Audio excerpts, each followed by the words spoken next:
Hello mga kasari-sari store, welcome again sa ating channel. Magandang araw sa inyo. Medyo may sikat ang araw ngayon at ngayon ay alas 12 na ng tanghali.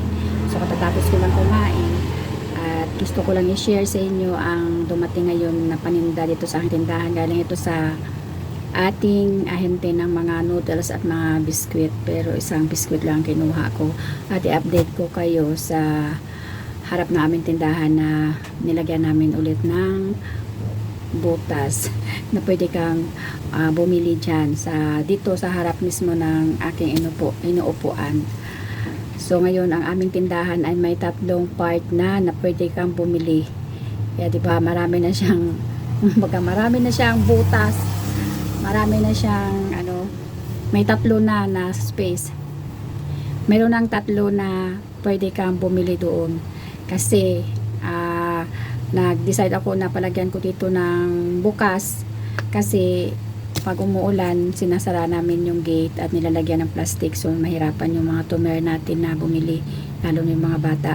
At ako na rin na ay masakit ang aking tuhod sa kakaakyat baba dyan sa may hagdanan para ibigay yung binibili nila or ibigay yung kanilang sukli. So ipapakita ko sa inyo ang hitsura ng aming tindahan ngayon at ang ating dineliver na mga noodles. Puro lang noodles at saka pansit canton ang dumating ngayon. Kahapon hinihintay ko yung ahente ng mga dilata, yung mga 5-5, 5-5 tuna, 5-5 sardines, saka birch tree, pero hindi sila dumating. Pero ngayon hinihintay ko pa rin hanggang ngayon, Merkules, kasi minsan may mga siguro may mga problema din yung sasakyan nila, so dumadating din sila ng ganitong araw kasi ang schedule nila is Tuesday dahil merong isang ahente na ngayon ang parehas yung pangalan nila na SYL.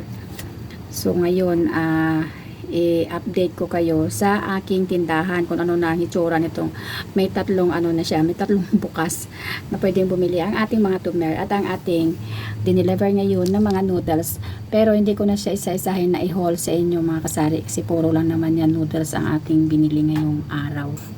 So ayan na dineliver sa atin ng mga noodles at saka pansit canton mga kasari.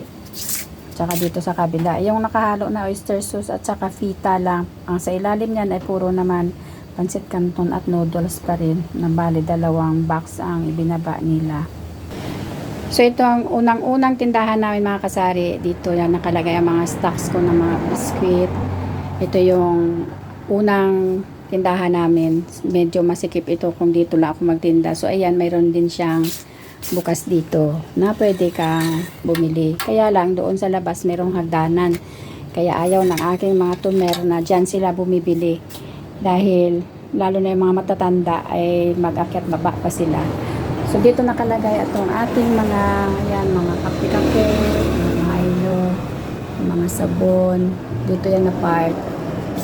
Tapos may lagayan din ako ng biskwit. Against the light tayo. Yan. Dito yung aking mga alak. Tapos dito, ito yung pinaka-gate namin. So dito itong part na kasi dito, itong part kasi na to is terrace namin dati, so dito nakalagay yung gate. Ayan, so dyan bumibili ang aking mga customer ngayon kasi mas medyo maganda-ganda dyan kasi hindi na sila halos bababa. Kaya lang, ayan, tingnan nyo, may hagdanan papunta dito sa loob ng aming tindahan. Ngayon pag umuulan, binababa namin yung plastic na nandoon sa taas kasi pumapasok ang ulan, baga may anggi dito. So mahirap pag bumili sila kasi nakasilip na sila sa plastic. Ngayon ako rin nahirapan din ako kasi umaakyat pa ako dyan sa hagdan pag magbigay ako ng binibili nila or ng mga sukli. Kaya nitong matagal ang ulan na parang 2 linggo, nag-decide ako na pinabutasan ko dito kay Robert. Ayan, pinabutasan ko sa kanya para dyan ko na lang ibibigay pag bumibili. Kaya lang, yung mga tumer ko ay nakayuko or yung iba nakaupo na dyan. Pag bumibili naka-squat sila. Kasi nga mataas yung nandyan. Kaya parang may pa rin. Parang may hindi pa rin maganda. Pero okay na kasi yung iba naman ay okay lang sa kanila. At least hindi daw sila nahihirapan. So ito yung aking tindahan, nakarugtong nung isa. Diba? Mahapahaba itong aking tindahan. So, magdi-display na tayo mamaya ng mga noodles. So, ganyan mga kasari. Pero para sa akin, okay sa akin kasi dito lang ako nakaupo. Ayan, dito lang ako nakaupo. Tapos, pag may bumili, hindi ako mahirapan magbigay. Kasi lakad-lakad lang, hindi na ako umaakyat baba dyan sa hagdanan na yan. Kasi masakit palagi ang aking tuhod. So ngayon mga kasari, naggumawa si Robert ng DIY na upuan para naman kahit paano pag pumili yung aming mga tumer ay pwede silang umupo dyan habang naghihintay ng aking ibibigay sa kanila na hindi na sila yuyuko or uupo pa dyan, di ba? Para-paraan na lang mga kasari.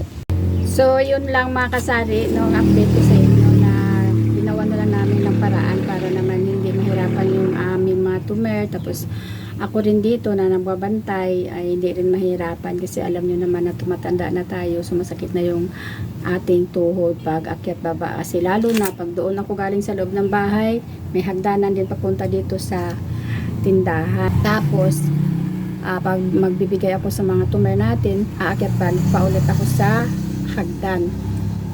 Tapos pag may bumili, aakyat ulit ako para ibigay yung binibili nila o yung mga sukli nila. So ayun, ginawa na namin ng paraan para naman kahit paano ay medyo maginhawa ang ating sitwasyon dito sa ating tindahan, dito sa ating munting tindahan. So yun lang mga kasari ang update ko sa inyo ngayong araw at sana darating ang ating mga dilata ngayon. Pero hindi ko lang sure kung darating sila kaya magdi-display muna ako ng aking mga noodles kasi wala nang laman ng ating lalagyan. So yun lang at maraming salamat sa panunood. At God bless sa inyong lahat. Thank you for watching.